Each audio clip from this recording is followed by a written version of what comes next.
সম্প্রতি মধ্যপ্রাচ্যে বসবাসরত এক প্রবাসী বাংলাদেশের একটি ভিডিও ঘিরে তুমুল আলোড়ন সৃষ্টি হয়েছে সামাজিক যোগাযোগ মাধ্যমে। ভিডিওতে দেখা যায় তিনি মরু অঞ্চলের এক ধরনের সরীসৃপ প্রাণী সান্ডা ধরছেন রান্না করার জন্য এবং সেই অভিজ্ঞতা শেয়ার করছেন সবার সঙ্গে। তার কথার ধরন ও উপস্থাপনার ভঙ্গিমা ভিডিওটিকে আরও আকর্ষণীয় করে তোলে। ভিডিওটি ভাইরাল হওয়ার পর থেকেই ফেসবুক, টিকটক, ইউটিউব সহ বিভিন্ন অনলাইন প্ল্যাটফর্মে শুরু হয় হাস্যরস ও নানা ধরনের প্রতিক্রিয়া। সান্ডাকে ঘিরে তৈরি হয়েছে অসংখ্য মিম, কৌতুক ও ব্যঙ্গচিত্র। কেউ বলছেন সান্ডা চ্যালেঞ্জ, আবার কেউ এই প্রাণী খাওয়ার পুষ্টিগুণ নিয়েও মজা করছেন। পাশাপাশি সান্ডার মাংস খাওয়া যায় কিনা বা এটি কারা খায় তা নিয়েও জনমনে প্রশ্ন উঠেছে। অনেকেই এই ঘটনাকে নিছক বিনোদনের অংশ হিসেবে দেখলেও কেউ কেউ এ নিয়ে প্রশ্ন তুলছেন, এ ধরনের কন্টেন্ট কি বার্তা যাচ্ছে, তা নিয়ে সচেতন থাকা জরুরি কিনা। এবং হঠাৎ করে এই বিষয়টি জনসমুখে আসার কারণে, এই সান্ডা এত আলোচনায় চলে আসার কারণে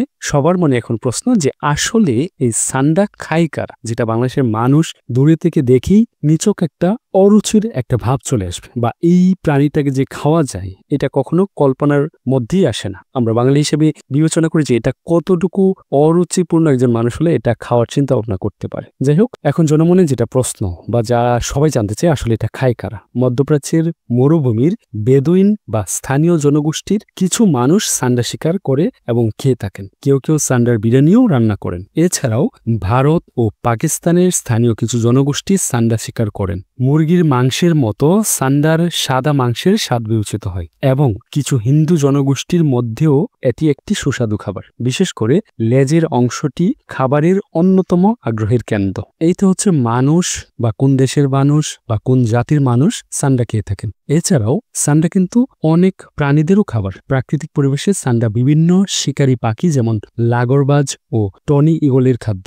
এছাড়াও মরুভূমির শিয়াল ও সাপরাও এদের গর্তে হানা দেয়। এখন সব থেকে বড় প্রশ্ন যেটা হচ্ছে, যেহেতু এই ভিডিওটার মূল বিষয় হচ্ছে সৌদি আরবকে ঘিরে বা একটা মুসলিম কান্ট্রি বা মুসলিমদের ইস্যুটা এখানে আসে, তাহলে ইসলামিকভাবে এই সান্ডা খাওয়ার বিধানটা বা ইসলামী সান্ডা বা মাংস হালাল কি হারাম, এটা নিয়ে এখন সবার মনেই একটা প্রশ্ন আসছে। এক্ষেত্রে দুইটা হাদিসও খুঁজে পাওয়া গেছে।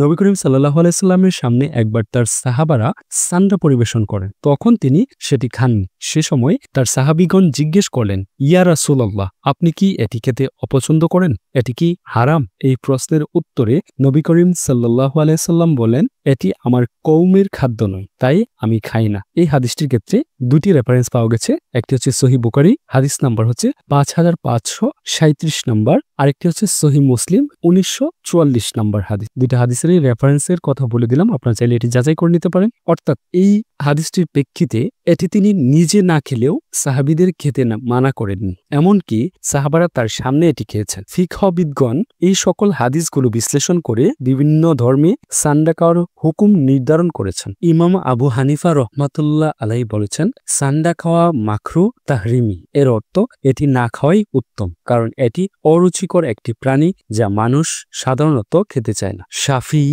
মালিকি ও হাম্বলি মাযহাবের আলেমদের মতে সান্ডা খাওয়া পুরোপুরি হালাল। যে সান্ডা নিয়ে এত আলোচনা সমালোচনা, সেটি নিয়ে জনমনে যে প্রশ্নটা ছিল যে এটি খাওয়া কি আসলেই হালাল নাকি হারাম, এ সম্পর্কে তো একটা স্পষ্ট হাদিস পাওয়া গেল, দুইটা রেফারেন্স পাওয়া গেল দুইটা কিতাব থেকে। সেক্ষেত্রে এখানে আসলে বলার কিছু নেই। তার মানে স্পষ্টত বোঝা যাচ্ছে যে সান্ডা খাওয়া যাবে, সেটা হচ্ছে কারো রুচির উপরে নির্ভর করবে, কারো ইচ্ছার উপর নির্ভর করবে যে আসলে আপনি এটা খেতে চান কিনা। আমাদের দেশের গুইল সাপকে সান্ডা ভেবে অনেকে নাকি খেয়ে ফেলছে। আসলে গুইল সাপকে সান্ডা বাবার কোনো কারণ নেই। গুইল সাপ হচ্ছে টোটালি আলাদা, আর সান্ডা হচ্ছে টোটালি আলাদা। তো সেক্ষেত্রে আমরা অবশ্যই সচেতন থাকবো। ধন্যবাদ সবাইকে। আজকের মতো এখানে শেষ। দেখা হবে নতুন কোনো ভিডিওতে। সে পর্যন্ত সুস্থ থাকবেন, ভালো থাকবেন। আল্লাহ হাফেজ।